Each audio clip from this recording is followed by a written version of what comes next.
전해드린 대로 스위스 최대 금융기관인 UBS가 크레딧 스위스를 인수하기로 하면서 이 실리콘밸리 뱅크 사태에 한 고비를 넘겼다는 평가가 나오고 있습니다. 네, 관련 내용 석병훈 이화여대 경제학과 부교수와 함께 자세히 짚어보도록 하겠습니다. 안녕하세요. 안녕하세요. 자, 크레딧 스위스를 UBS가 이제 인수를 했는데 만약에 인수를 안 했다면 이게 어느 정도 파장을 미쳤을까요? 리만 브로더스 사태와 버금가는 전 세계적인 금융위기를 촉발했을 것으로 생각을 합니다. 왜냐하면 크레딧 스위스라는 투자은행은 세계 9위 규모의 투자은행으로서요. 투자은행이다 보니까 지난번에 실리콘밸리 뱅크 은행과 다르게 파생금융 상품 거래에도 많이 연루가 돼 있습니다. 그래서 그 은행이 부도가 날 경우에는 전 세계적으로 파급 효과가 엄청나서 리만 브로더스 사태 버금가는 금융위기를 촉발할 가능성이 매우 컸었습니다. 네, 그러면 금융위기까지 이야기를 해주셨는데 급한 불은 껐지만 완전히 진화된 건 아닌 상황입니다. 실리콘밸리 뱅크 사태 어디까지 파급력이 있을까요? 어떻게 전망하세요? 지금 현재로서는 이번에 크레딧 스위스 은행을 UBS가 인수를 하는 바람에 정말 급한 불은 껐다고 생각을 하고 있습니다. 그렇지만 미국 내에서의 지금 디지털 뱅크런 상황이 확산되고 있는 것이 좀 심상치 않은 상황인데요. 그 예가 지금 실리콘밸리 뱅크와 버금가는 규모인 퍼스트 리퍼블릭 뱅크 같은 경우가 지금 부도 위기에 또 몰려 있습니다. 자산 규모로 미국에서 은행 중에 14위 규모인데요. 그래서 실리콘밸리 뱅크와 유사한 규모인데 지난 얼마 전에 그 11개 대형 은행에서 뭐 약 33조 원에 대한 달하는 자금을 출자해서 지원을 결정했음에도 불구하고 그 3배에 달하는 고객 예금이 인출돼서 나갔습니다. 그 말인즉슨 정부가 아무리 나서서 실리콘밸리 은행 같은 같이 예금의 그 부도가 나도 지급을 다 보장해주겠다. 예금자 보호 한도 이상의 예금도 다 지급 보증을 해주겠다고 선언을 했음에도 불구하고요. 고객들 입장에서는 못 믿겠다는 것이죠. 그다음에 뭐 실리콘밸리 뱅크보다 규모가 더 낮은 은행의 경우, 작은 은행의 경우에는 뭐 정부가 안 살려주는 것이 아니냐. 이래서 지금도 끊임없이 미국에서는 소비자들이 지방의 은행에서 예금을 인출해서 대형은행, 뭐 대마불사를 신화라고 하죠.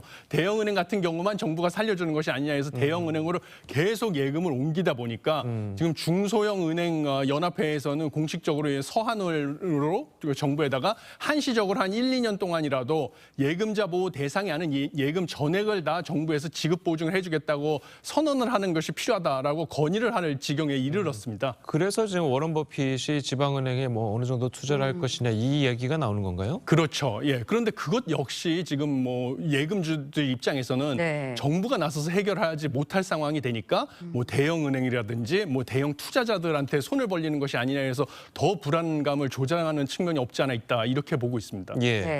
전 세계 은행들이 이제 위기 상황에 처했다고 해도 과언이 아닌 상황일 것 같은데 그렇다 보니까 국내 은행 괜찮은가? 여기에도 관심이 쏠리고 있거든요. 그렇죠. 국내 은행 같은 경우는 무엇보다도 지금 제일 우려되는 부분은 부동산 프로젝트 파이낸스 대출의 부실화 가능성입니다. 물론 가계부채 문제도 상당히 심각한데요.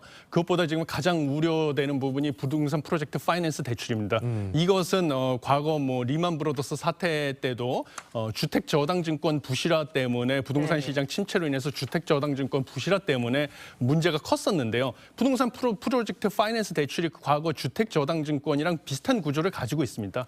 그래서 장기적으로 부동산 시장을 개발하는 그 프로젝트 파이낸스 대출, 거기 그 대출 채권을 담보로 자산 유동화 증권을 또 발행을 했기 때문에 이게 일종의 파생금융 상품이거든요. 그래서 과거에 리만 브로더스 사태와 비슷한 구조를 가지고 있는 파생금융 상품에다가 특히 저축은행들, 상대적으로 제1금융권보다 자금 사정이 안 좋고 규모가 작은 저축은행들이 많은 투자를 했는데 지금 부동산 시장 침체로 미분양이 계속 증가를 해서요. 가장 최근에 미분양은 지금 7만 5천 건이 넘어간 상황입니다. 그러면 현재까지는 부동산 프로젝트 파이낸스 대출 연체율이 저축은행의 경우만 해도 2.8%인데요. 이게 작년 말 1.2%에 비해서 지금 2배 이상으로 급증을 했습니다. 그런데 지금 미분양된 건수가 7만 5천 건이 된 거니까요. 지난달에. 미분양이 늘어난다는 것은 앞으로 또 프로젝트 파이낸스 대출의 연체율은 더 늘어날 것이라는 이제 선행 지표가 되는 것이죠. 그러면 이 저축은행 같은 경우는 뭐 프로젝트 파이낸스 대출이 연체가 돼서 부실화가 되면 저축은행에 돈을 맡긴 고객들 같은 경우도 또 뱅크런 현상이 발생해서 그렇죠. 저축은행 부도가 뭐 실리콘밸리 은행 같이 연쇄적으로 일어날 가능성을 배제할 수도 없다 이렇게 보고 있습니다. 네. 저축은행 부도 사태가 일어나면은 예전에 우리나라에서 일어났던 그 저축은행 사태 예. 그 일이 다시 재현되면은 그 저축은행에 맡겼던 그 뭐 서민들이라든지 그런 분들 그 자영업자라든지 이런 분들의 피해가 클 텐데 그 선행적으로 좀 정부가 나서서 뭐 해줄 방안은 없습니까? 예, 그리고 우리나라 같은 경우도 정말 지금 정부에서 뭐 상황을 지켜볼 것이 아니라 네. 다양한 대응 방법을 강구해야 된다고 생각을 합니다. 예. 특히 가장 먼저 지금 손을 봐야 될 부분은 예금자 보호법에서 지금 보장을 하고 있는 예금이 5천만 원밖에 안 됩니다. 예. 근데 미국 같은 경우는 이번에 25만 불로 우리나라 돈으로 치면 3억 3천만 원 정도 되는데도 불구하고 뭐 기업 대출이라서 실리콘밸리 뱅크 같은 경우는 기업 예금 같은 경우는 뭐 훨씬 많은 일반적으로 규모의 예금을 하다 보니까 25만 불보다 훌쩍 뛰어넘는 예금이 있어서 문제가 됐는데요. 예. 우리나라는 5천만 원 같은 경우는 정말 그러니까요. 개인 같은 경우도 5천만 원보다 개인 사업자 같은 경우도 훨씬 큰 예금을 저축은행이 더 금리가 높으니까 저축은행에 넣었던 경우들이 많이 있을 겁니다. 그래서 당장 뱅크런을 예방하기 위해서는 뭐 예금자 보호법을 수정해서 예금 보호 한도를 좀 상향하는 것도 필요하고요. 또 기업 예금 같은 경우도 5천만 원으로는 터무니없이 부족하니까요. 그렇죠. 예. 기업 예금에 대해서 예금자 보호 한도는 뭐 개인보다도 더 상향하는 걸를 검토해 볼 필요가 제일 먼저 있다 이렇게 생각을 하고 있습니다. 예. 네, 그런데 이제 뭐 정부가 계속 나서서 이렇게 뭐 자금 지원을 해준다거나 이런 것들이 좀 자본시장에서 예. 어떻게 보면 약간 모럴 해저드라든지 이런 비판에 직면할 수도 있는데 그거는 좀 개념이 다를 수 있을까요? 어떻습니까? 그렇죠. 그러니까 모럴 해저드가 발생할 가능성은 뭐 예금자 보호법상에 보호할 수 있는 한도를 갖다가 터무니없게 높여서 뭐 전액 다 보장을 하겠다. 그러면 뭐 개인이 자기의 예금을 넣는 것도 일종의 자기의 자산을 투자를 하는 건데요. 뭐 맡기는 은행의 위험 여부를 판별하지 않고 무조건 예금 이자를 많이 약속하는 은행, 그런 은행은 사실은 예금을 조달하기 어려운 은행이기 때문에 뭐 도산 위험이 큰 은행이 더 높은 금리를 제시하고 예금을 모집할 가능성이 크겠죠. 그런 걸 따지지 않고 아무데나 막 맡겼는데 도산해가지고 자기 돈을 잃게 됐는데 그걸 무조건 정부가 다 그러니까요. 보장을 해주겠다고 하면 당연히 도덕적 해이 문제가 발생을 예. 하는 것이기 때문에 그런 거를 방지하고자 일정 금액 이상의 예금은 보장을 해주지 않겠다. 이렇게 한도를 두는 것입니다. 그래서 5천만 원에서 무조건 올릴 것이 아니라 뭐 기업 예금 같은 경우는 많은 예금을 하니까요. 기업체 같은 경우는. 예. 기업체들한테 한도를 좀 더 높게 주고 그다음에 개인 같은 경우도 5천만 원보다는 좀 더 높여주는 것이 이것도 이제 수십 년 전에 생겼던 한도니까요. 예. 필요하고 우리나라 같은 경우는 특히 모바일 뱅킹 환경이 미국보다 훨씬 발전이 돼 있습니다.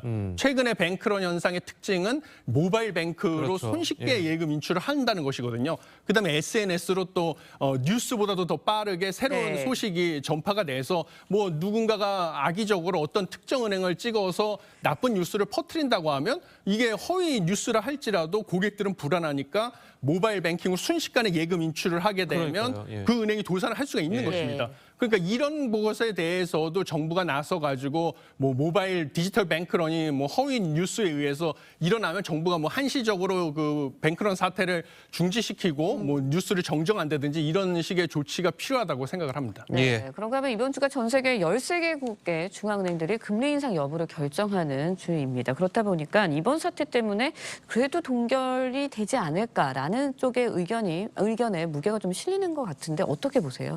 뭐 국가마다 다르다고 생각을 합니다. 뭐 가장 관심이 많은 나라는 아무래도 미국이겠죠. 예. 근데 미국 같은 경우는 저는 베이비 스텝으로 인상을 할 가능성이 크다고 생각을 합니다. 물론 최근에 금융 불안정 상황만 봐서는 동결을 해도 되겠다고 생각을 하지만요. 미국의 물가 상황 역시 녹록치가 않습니다.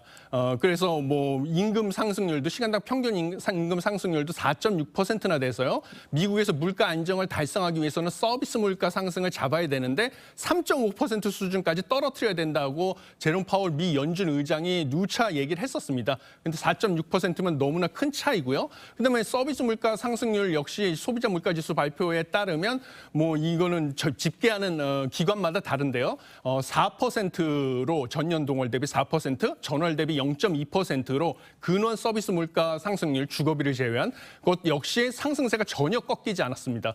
그래서 이런 물가 상황만 봤을 때는 금리를 전혀 동결할 지금 상황이 아니고요. 금융 불안의 위기 같은 경우는 아까 말씀드렸다시피 뭐 예금자 보호를 갖다가 뭐 한시적으로 부도나는 은행에 대해서 정부가 전액 보장해 준다든지 아니면 정부에서 지금 새로운 33조 달러 규모의 예. 그 자금을 출자해 가지고 은행들에게 대출을 1년간 해준다든지 이런 프로그램을 통해서 다른 정책 방향으로 대응을 해주겠다 이렇게 천명을 한 상태이기 때문에 금리를 0.25%포인트 인상하는 것은 불가피하다. 하지만 중국 같은 경우는 그 완화적인 통화 정책 기조를 이미 전환을 했습니다. 부동산 시장 침체 우려 때문에요. 네. 그러니까 중국은 정책 금리를 동결할 가능성이 크다 이렇게 생각을 하고 있습니다. 예, 알겠습니다.